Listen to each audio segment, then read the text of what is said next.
Halo Mas Mbak, jangan lupa subscribe channel YouTube MJTV dan pastikan kamu nyalakan notifikasinya.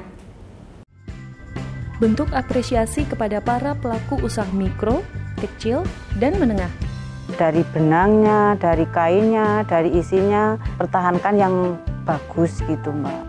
Menjadi momentum bagi pelaku usaha untuk menciptakan berbagai inovasi dan karya.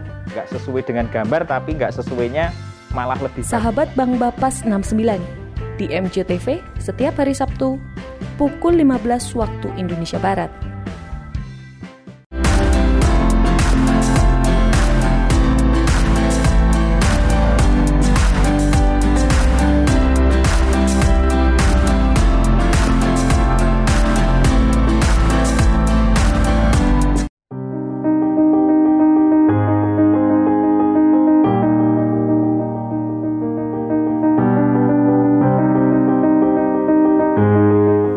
Dulu saya bikin besek dari bambu itu, tapi setelah itu kok ada temen yang, Mbak, ayo Mbak ganti profesi, bikin keset aja yang biar nyaman buat anak-anak kecil kan nggak terlalu berbahaya. Kalau besek waktu iratnya itu kan ada itu kulitnya bambu itu kan tajam, jadi takut sama anaknya kena. Tadi saya pindah ke keset gitu.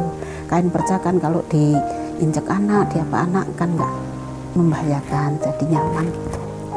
Kalau pas pemula awal-awal itu sehari saya cuma dapat satu, itu waktu belajar sehari dapat satu aja belum bagus, belum bisa dijual terus lagi gitu. Sampai hari ketiga baru bisa dijual dengan harga yang masih rendah sekali. Waktu 2003 itu harga keset masih seharga Rp500 satu. Untuk peran Bapas selama ini kita selalu melaksanakan di mana sesuai dengan slogan yang sudah ada, bahwasanya kita adalah banknya UMKM, di mana setiap tahun kita selalu mengadakan pembinaan baik berupa sosialisasi ataupun mengajari para UMKM untuk 1000 UMKM setiap tahunnya. Itu kita selalu laksanakan di tempat kita untuk pembinaan para UMKM, baik itu yang sudah menjadi nasabah kita maupun yang belum menjadi nasabah kita, tetap kita laksanakan dengan tujuan ke depan itu akan menjadi nasabah kita.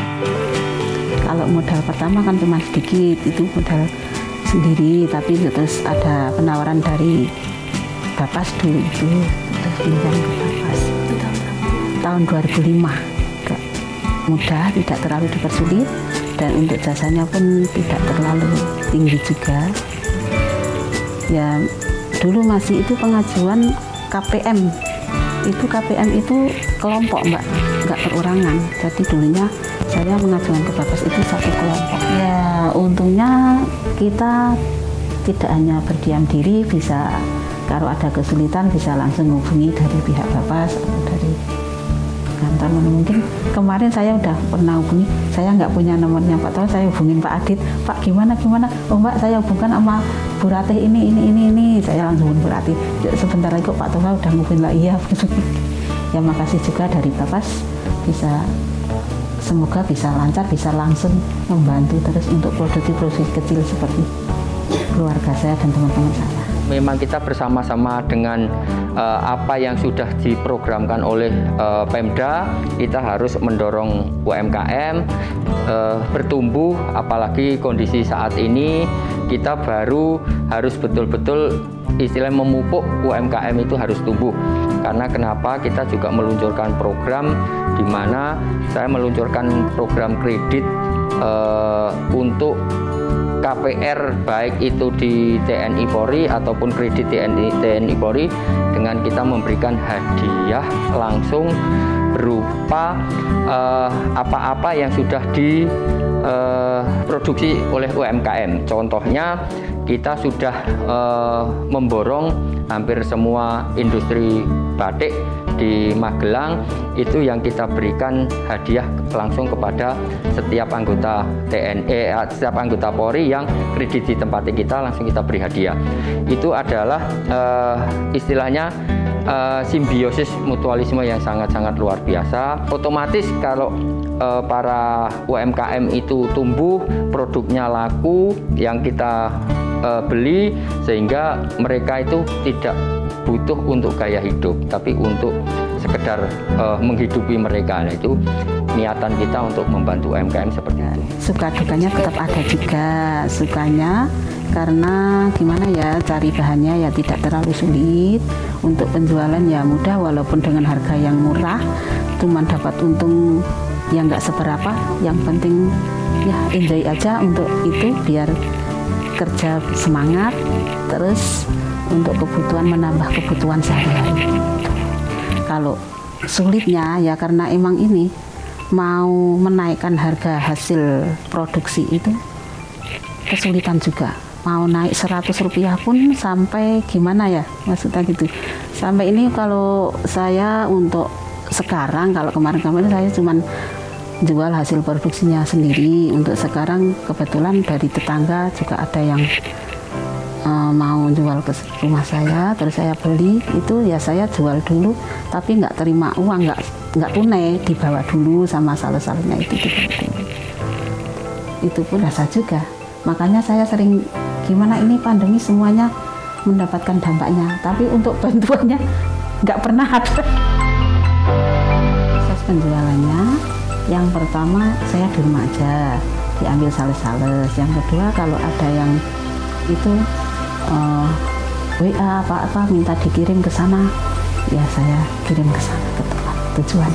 Karena kemarin pandemi sempat itu transportasi macet total, itu nggak bisa jalan, jadi yang sales yang ngambil itu nggak bisa jualan keluar daerah. Misalkan ada yang dibawa ke Banjarnegara, ke Sukoharjo, kemana itu salesnya yang ngambil, jadi nggak bisa jalan, ya udah mambek di rumah. Saya sampai numpuk banyak sekali juga, kayak gitu. Tolong kualitas tetap dijaga, saya bilang gitu.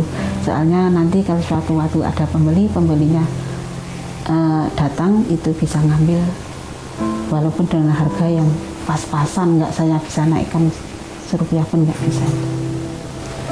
Ya harapan saya dan teman-teman, walaupun ada pandemi, semoga hasil produk kita ini tetap jalan dan tetap bisa berlaku untuk gimana ya, untuk mensejahterakan keluarga. Soalnya ini terus terang suami-suaminya itu kerjanya kan, kalau kerja di bangunan itu kan tidak